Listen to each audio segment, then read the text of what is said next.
চাদরখানা নিয়ে যাও, রাতের আধারে গাছের নিচে নবুয়তের চাদরখানা বিছিয়ে দাও, গাছকে পয়গম্বরের সালাম দাও, আর বলো ও শুকনো খেজুরের গাছ, মদিনার আমার নবী থেকে সালাম দিয়েছেন আর বলেছেন খেজুর দেওয়ার জন্য।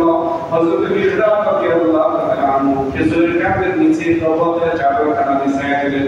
নবীজির সালাম দিয়ে বললেন খেজুর দাও। আপনি শুকনা কাণ্ড থেকে তোড়া খেজুর করে নবুয়তের চাদর পরা শুরু করেছি। হযরত মির্জার চাদর জমা করেছেন, পয়গম্বরের সামনে পেশ করেছেন, আবু বকর ওমর সহ পয়গম্বর দিকে করে গিয়েছেন। এরপর হযরত মির্জাকে বললেন, মির্জা ফজর পর্যন্ত যদি চাদর বিছানো থাকতো তাহলে ফজর পর্যন্ত শুকনা গাছ থেকে খেজুর পড়তো, তোমার চাদরের মধ্যে খেজুরের শব্দ আনবো না। ওয়াসের কাহিনী বরকতের নবী, রহমতের নবী, গোটা বিশ্ববাসীর জন্য রহমত নিয়ে এসেছেন।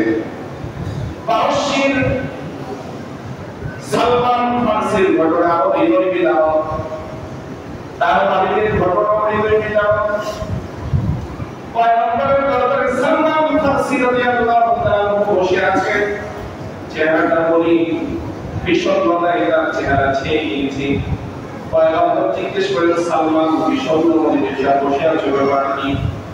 হযরত সালমান ফার্সি বললেন, ইয়া রাসূলুল্লাহ, ইয়া হাবিবাল্লাহ, কালেমা গ্রহণের পর থেকে আমার ইয়াহুদী নির্যাতন নিপীড়নের স্টিমুলার উপর চালিয়েছে। পয়গম্বর বলেন, তোমার মালিক কি তোমাকে মুক্ত করবে কিনা তাকে জিজ্ঞেস করো।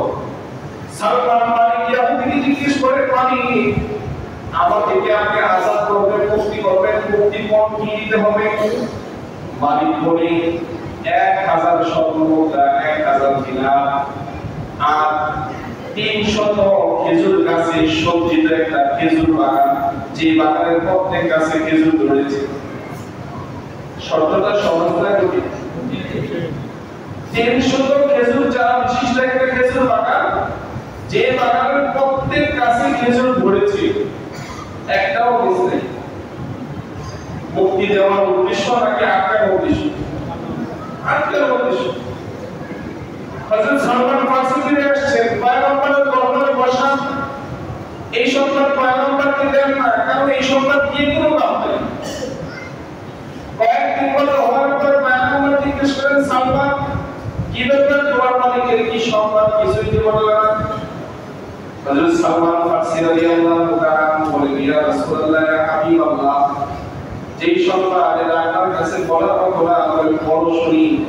আমার মালিক বলছে 1000 স্বর্ণ মুদ্রা দিলাম আর 300 খেজুর গাছ সজ্জিত একটা বাগান, প্রত্যেক গাছের মধ্যে খেজুর ধরেছে।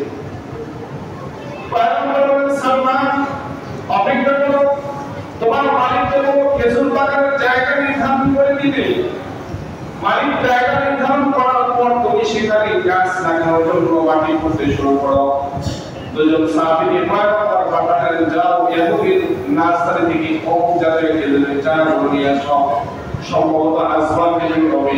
পয়গম্বর বললেন, যাও ওই চারাগুলো নিয়ে আসো, 300 চারা। পয়গম্বর আগামী পরদিন সকালবেলা ওই নির্ধারিত জায়গা থেকে হেঁটে হেঁটে গেলেন। সাহাবায়ে কেরামকে নিয়ে পয়গম্বর থেকে একটা চারা লাগাতে শুরু করেছেন। হযরত আলী পিছন দিক থেকে পানি দিতে শুরু করেছেন। পানি দিয়ে চারা লাগানো শেষ। পরের দিন সকালবেলা পয়গম্বর বাগানে গিয়ে ফজরের পর আল্লাহর দরবারে হাত ধরে পয়গম্বর দোয়া করলেন, বরকতের জওয়াব। হযরত সালমান ফার্সি রাদিয়াল্লাহু তাআলা বলেন, এভাবে একে একে 3 দিন পয়গম্বর বাগানের কাছে এসে বরকতের জন্য দোয়া করলেন, রহমতের দোয়া করলেন। চতুর্থ দিন আমরা লক্ষ্য করলাম বাগানের প্রতিটি চারা একটি পূর্ণ গাছের রূপান্তরিত হয়েছে আর প্রত্যেক গাছের মধ্যে খেজুরের অঙ্কুর হয়েছে। পরদিন দেখলাম প্রতিটা অঙ্কুরের মধ্যে খেজুর বলে খেজুর বাগান করেছে। এবার পয়গম্বর আমাকে বলেন, সালমান যাও তোমার মালিককে 1000 দিনার দিয়ে পয়গম্বর সাহাবীদের থেকে কালেকশন করলেন। সালমানকে মুক্ত করার জন্য সবাই চাঁদা দান করো, 1000 টাকা দিনার সবাই দিলেন। পয়গম্বর সালমান ফার্সিকে পাঠিয়ে দিলেন। সালমান ফার্সি মালিককে বলার পর মালিক বলে, তোমার কি মাথায় সমস্যা আছে? কেন? মাত্র 3 দিন আগে তোমাকে বললাম বাগান যেমন 300 খেজুর গাছের পূর্ণ খেজুরের বাগান হতে হবে। এখন তুমি বলতেছো বাগান দেই, এটা কি পাগলের ছাগলের ছাড়া হলো কিছু? ওয়াইসাল হাদি হযরত সালমান ফারসি রাদিয়াল্লাহু তাআলা আনহু মালিক বলেন, আপনি আপনার জায়গায় এসে দেখেন ইয়াহুদি মালিক খেজুরের বাগানে চলে আসলো, তার চোখ যে ফেরাতে পারে না, তাকে দেখে সারি সারি সুন্দর খেজুরের চারা করে উনি দেখতো প্রত্যেকটাই খেজুর ধরেছে। তার জব হয়ে ইয়াহুদি মালিক পণ্ডিত বলতেছে, সালমান যেই কারিবার প্রতি তুমি বড় বড় রহমত পেয়েছ, সালমান 1000 দিনার আমাকে ফেরত দেওয়ার প্রয়োজন নাই, বাগান দেওয়ার প্রয়োজন নাই। যে কারিবার তুমি যে নবীর বরকত দিয়া মুহাম্মদ এত সুন্দর বাগান সজ্জিত হয়েছে, ওই নবীর সাহাবীদের জন্য আমার এই 300 খেজুর চারা বাগানকে আমি অক্ষম করে দিলাম। মুসলমানরা এই বাগানের খেজুর খাবি আর বিরোধ করে কারিবার করে মুসলমান বানিয়ে দাও, তোমাকে আমি বিনা শব্দে বিনা দিনার বাগানে মুক্ত ঘোষণা করলাম। ওয়াইসাল হাদি নবী রহমত সবার জন্য রহমত দিয়ে এসেছেন, কাফেরদের জন্য নবী রহমত দিয়ে এসেছেন। নবীর মুজিজা দেখি কাফের কালেমা পড়ে মুসলমান হয়েছে। এভাবে দ্বীনের বার্তা দাওয়াত দিন আমাদের পর্যন্ত পৌঁছেছে। এত কষ্ট ত্যাগ দীক্ষার দিন আমাদের জাতি সমাজ থেকে বিলীন করার জন্য শিক্ষা কারিকুলামে নাস্তিক মার্কা হাদিস অস্বীকারী মুনকির হাদিস আবু সাঈদের মতো লোকদেরকে বসিয়ে আমাদের দেশের স্কুল কলেজ ভার্সিটি পড়ুয়া সরলমনা মুসলমানদের ঈমান আমল ধ্বংসের ফায়দা চলতেছে। সজাগ হন, সজাগ। আর তসবিহার জায়নামাজ আর মসজিদার খানকা আর তাবলীগ আর দাওয়াত ওয়াজ মাহফিল শুধু এই দিকে নজর দিলে হবে না। এই দেশের মুসলমানদের ঘরে জন্ম নিয়ে মুসলমানদের শিক্ষা প্রতিষ্ঠানে পড়ে তাসলিমা নাসরিন হচ্ছে, আপনার খবর নাই। যে বলে পুরুষ একটা বিয়ে করতে পারলে আমি পারবো না কেন?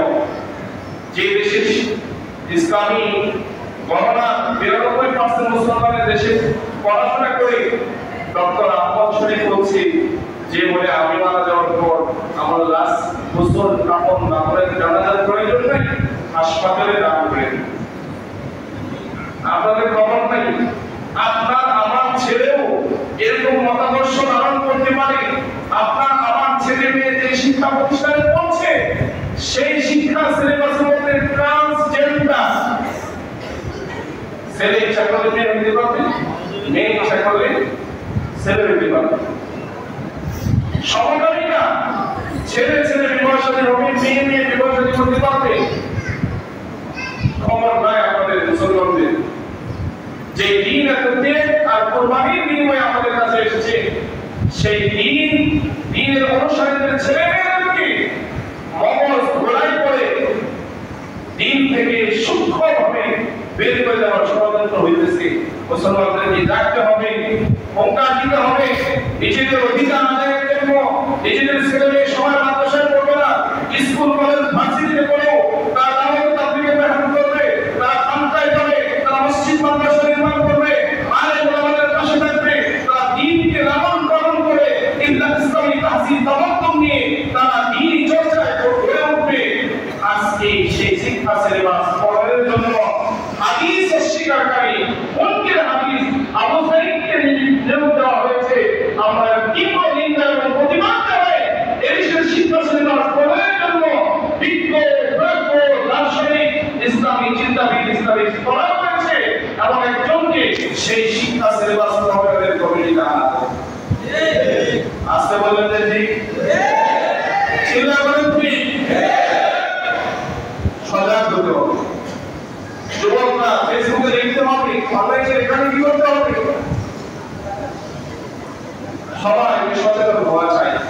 আল্লাহ আমাদের দেশকে হেফাজত করুক, সবাই বলে আমিন। আল্লাহ এই জাতিকে হেফাজত করুক, সবাই বলে আমিন। আমার আগে